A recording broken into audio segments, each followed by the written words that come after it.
మాయమైన Gujarati Titanic.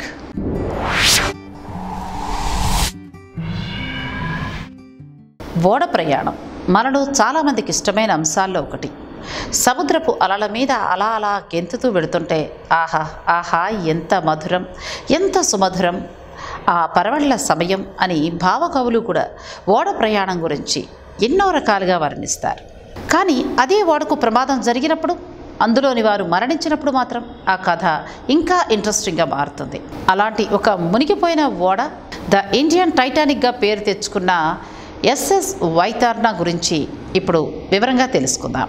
గ్రెంజ్మత్ dockyard company limited వారు 1882లో సుమారు 3 ఏళ్ల పాటు పడిన శ్రమ ఫలితంగా తయారైన స్టీల్ బ్యూటీయే ఈ ఎస్ఎస్ వైతర్నా అనే మహా స్టీమర్.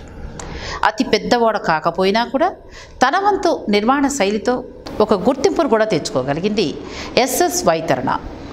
ఏజే షెపర్డ్ అండ్ కో వారు కొనుగోలు చేసిన ఈ నౌకకు కెప్టెన్ బాధ్యతల్ని బాంబే స్టీమర్ నావిగేషన్ కంపెనీకి చెందిన హజీ కసం ఇబ్రహీం నిర్వహించడం కూడా జరిగింది.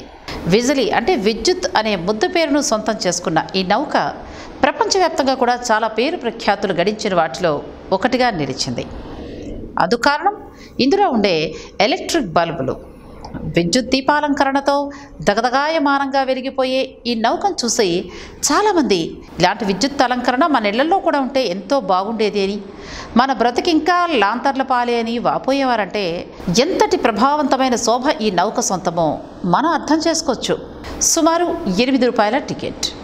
గుజరాత్లోని కచ్ ప్రాంతంలో ఉండే మాండ్వి నుండి ముంబై వరకు 30 గంటల్లో ప్రయాణించగల వేగం, ఇంకా సముద్ర తీరంలోనే కాక అత్యంత ప్రమాదకరమైన అరేబియన్ సముద్రంలో ఉండే అలజడుల్ని తట్టుకుని వెళ్ళే ఏకైక నౌకగా దీనికి మంచి పేరు ప్రఖ్యాతులు రావడంతో జనం కూడా రైలు మార్గం కన్నా ఇదే సుఖం, ఇంకా సౌకర్యదాయకం, ఇంకా ఒకంత సాహసోపేతం అని భావించి ఈ నౌకనెక్కడం ప్రారంభించడంతో సుమారు 3 ఏళ్ల పాటు ఏకధాటిగా ఎస్ఎస్ వైతర్నా తన ప్రతాపాన్ని అరేబియన్ సముద్రం మీద చూపగలిగింది. 170 అడుగుల పొడవు, 26 అడుగుల వెడల్పు, ఇంకా 9 అడుగుల లోతుతో ఎస్ఎస్ వైతర్నా తన ప్రస్థానాన్ని కొనసాగిస్తూ ఉన్న సమయంలో అనుకోకుండా విధి వైపరీత్యం వల్ల 8 నవంబర్ 1888 నుండి కనిపించకుండా పోవటం జరిగింది. ఇది మునిగిపోయిందని కొందరు, లేదు అదృష్టం అయిపోయిందని మరికొందరు. ఇక శాస్త్రీయ పరంగా ఆ రోజున ద్వారకా సముద్ర మార్గాన వెళ్ళి ఏదో అల్లకల్లోలం జరిగి దారి తప్పిపోయిందని ఇంకొందరు. ఇలా కథలు కథలుగా చెప్పుకుంటూ ఎన్నో జానపద గేయాలను రచించుకుంటూ ఈ నౌక ప్రమాదాన్ని చాలా హైలైట్ చేయటం ప్రారంభించారు. శాస్త్రీయపరంగా చేసిన కొన్ని అధ్యయనాల ప్రకారం చూసుకున్నట్లయితే ప్రత్యక్ష సాక్షులు చూస్తూ ఉండగా తీవ్రమైన తుఫాను బారిన పడి మధ్య భాగం అంతా పెకిలించబడి ఎస్ఎస్ వైతర్నా సముద్రంలో జల సమాధి అయింది అని. అధికారిక లెక్కల ప్రకారమే చూసుకున్నట్లయితే 798 మంది మొత్తం నౌకా సిబ్బందితో కూడా కలిపి అందరూ సముద్ర గర్భంలో కలిసిపోయారు అని ధృవీకరించారు.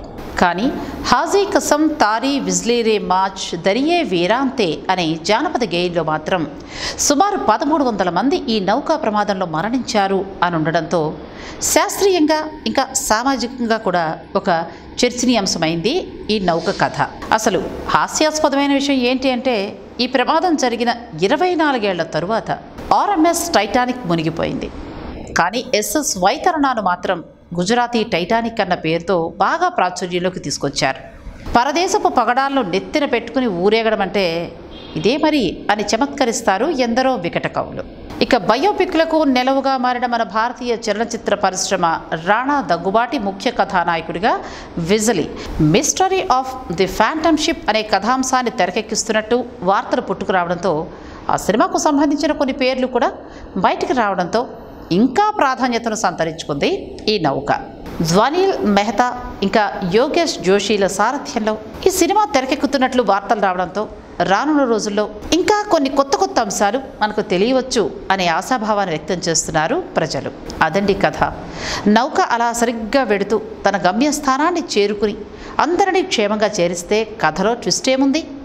ఇలాంటి ఒక ప్రమాదం జరిగితేనే కదా ఆసక్తి అనేది రేకెత్తేది అని కొందరు వ్యంగ్యాస్త్రాలు వదిలినా కూడా బాంబే మెట్రికులేషన్ పరీక్షలకు వెడుతున్న కొందరు విద్యార్థులు, సుమారు 13 జంటల పెళ్లివారు, ఇంకా బంధుగణం ఏదో కొత్త ఆనందం దొరుకుతుందని, ఒక మరపురాని అనుభూతి కలుగుతుంది అనుకున్నారు. కానీ ఇప్పటికీ ఎస్ఎస్ వైతరణ ఏమైంది? అసలు నిజంగానే మునిగిపోయిందా లేక మాయమైందా అనే మిస్టరీ మాత్రం ఇంకా అలాగే ఉండిపోయింది. శాస్త్రీయంగా చూసినట్లయితే ఇదొక నౌకా ప్రమాదం. శాస్త్రీయతను దాటి వచ్చి చూస్తే మాత్రం ఇదొక అంతులేని ప్రశ్నా ప్రవాహం. చూద్దాం, రాణా హీరోగా సినిమా వస్తుంది అంటున్నారు కదా, మరి అందులో ముగింపు ఎలా ఇస్తారు?